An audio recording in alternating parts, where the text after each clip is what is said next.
Welcome back to Shovel and Shit with Dane Davis. So I wanted to start out after sharing a little bit about why I'm doing this podcast and share about my goats.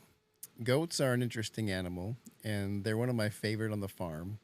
They bring me a lot of joy and a lot of enjoyment because they just love you and they're always around. If you've ever never seen a baby goat, they follow you around. I always thought when I was a kid, baby lambs were the epitome of a farm animal because they're supposed to be adorable and everyone sings about Mary Had a Little Lamb, right?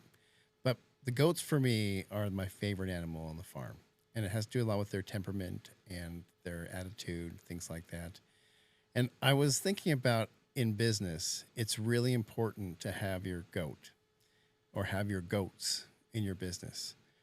They're the ones that you work with that have your back. They're the ones that are going to be there to do things with you, and that are going to stick with it. That aren't going to be complainers. They're not going to just like, oh, I don't want to be here, and just be the naysayers. They're going to be the ones that are there to encourage you and to be there for you. The other nice thing about a goat is that the dual analogy, right? A goat is the greatest of all time.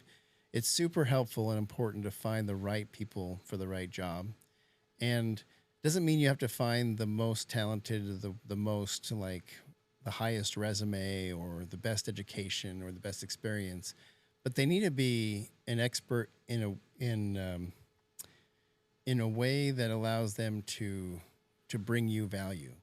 So you need to be able to hand off something to them and know that they're going to get the job done. They're not going to hand it off to someone else. They're not going to say, "Hey, this isn't my job."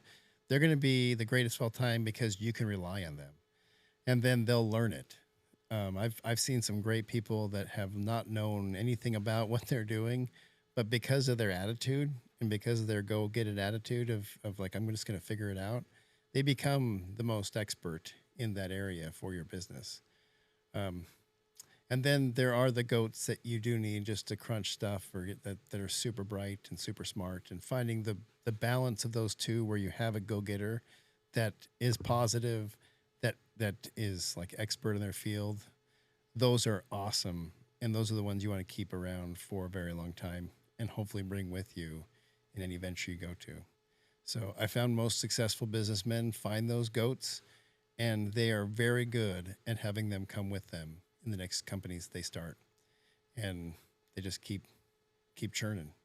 So as you're starting a business, make sure you look for the goat and you keep them with you and you keep working with them.